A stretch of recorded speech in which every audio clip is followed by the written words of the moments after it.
seria de fato o trauma, não é isso? Então tá, o sono seria suficiente para dar soluções? Sim, só que essas revelações em sonhos, ela acontece em um nível específico do sono. O sono pode ser dividido basicamente em duas grandes etapas. Você tem um sono ortodoxo e um sono chamado paradoxal. Já viu essa conversa? Não. Tá. Sei que tem algumas O divisões, sono mas não faço ideia. ortodoxo é quando o cara vai dormir, digamos, ele vai dormir 10 horas. Aí até 2h30, 3 horas da manhã. Isso é um sono paradoxal, isso é um sono ortodoxo. Ele aparentemente está muito relaxado, aparentemente está dormindo profundamente, ele não se bole muito, ele tem sonhos, mas não são sonhos reveladores, porque nesse momento a repressão não fragilizou tanto, ele tem sonhos que são fantasias de anseios ou expectativas ou frustrações, só isso, mais nada de que isso. Agora, ele entra na segunda fase, que é chamada de sono paradoxal. Aí a coisa complica. O sono paradoxal, hipoteticamente, começaria às 3 horas da manhã, vai até 7, 8 horas da manhã, né? Por que ele é paradoxal? Porque o cara tá se mexendo para tudo com telado, tem sudorese, homem tem ereção, é toda uma manifestação, né? Os olhos movimentam de um lado para o outro, o famoso REM. Ali ele está profundamente adormecido. Mas é paradoxal porque ele manifesta toda uma dinâmica. Entendemos isso? Nessa fase, os sonhos são reveladores. Nessa fase, você tem de fato uma quebra ou uma fragilização da repressão maior e ali os sonhos podem representar o trauma, vírgula. Como esse sonho está representando um problema que vem no inconsciente, ele é altamente simbólico. Eu preciso interpretar a simbologia do sonho para chegar ao que necessariamente seria o trauma ou os problemas, vírgula. E o Freud trabalhou muito com Breuer nessa questão, interpretação dos sonhos. Ele começa com um estudo sobre histeria, foi o grande capítulo, depois vem Sim, essa sim. etapa. E aí chegou ao momento de break, né? Brecou. Porque os sonhos são reveladores, que é a sua pergunta? Pode ser. Mas se todos nós aqui tivéssemos exatamente o mesmo trauma e todos nós tivéssemos a possibilidade de externar esse trauma durante um sonho ou num sono, cada um de nós teria uma simbologia diferente, uma alegoria diferente, porque toda a nossa história de vida é diferente. Daí que eu teria que interpretar cada analogia, cada simbologia, cada alegoria diferentemente. Então, os sonhos são reveladores, mas não tem um padrão. Se não tem um padrão, Freud teve que abandonar. Foi a primeira conversa. Ele abandona a interpretação dos sonhos exatamente por falta de padrão. Entendemos isso? Sim, mas aí o senhor trata de simbologia, né? Eu vou te falar que acontecia comigo numa época. Sim. Eu, antes de ser dentista, tinha uma outra profissão e teve uma época que eu tinha muita cobrança dentro dessa profissão e eu trabalhava com máquinas, né? E eu era responsável por manutenções. E eu lembro que muitas vezes eu trabalhava tentando solucionar um problema elétrico, Sim. eletrônico, hidráulico. Sonhava com a solução.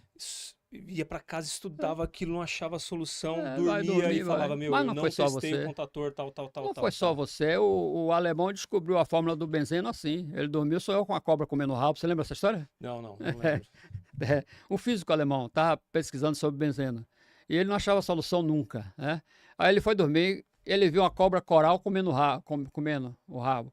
E quando ele olha os corais, os anéis do corais, Aham. ele entende que aquilo ali seriam as ligações da Reações molécula do químicas. carbono, do benzeno. Ele descobre a molécula do benzeno a partir de um sonho com uma cobra coral. Então não foi só você, ele também fez isso.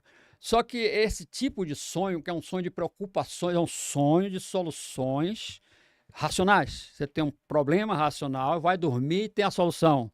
Isso aí é muito diferente de você ter a solução de um problema traumático alojado no inconsciente. Ah, tá. Né? É outro Estamos falando nível. de outras coisas, né? Mas eu estou dizendo em resumo que seu sonho sim é razoável. Eu faço isso todo dia. Todo dia eu tenho um problema, eu vou dormir, a porra da solução bate todo dia. Todo dia. A Desculpe. pessoa ela entra num transe ali, pode chegar Não, você não pode chega a ser um caracterizar como transe ou transe. não? É o seguinte, compadre, olha, vamos imaginar que a repressão é uma trava, uma porta que impede que as coisas do inconsciente subam, né? Pronto.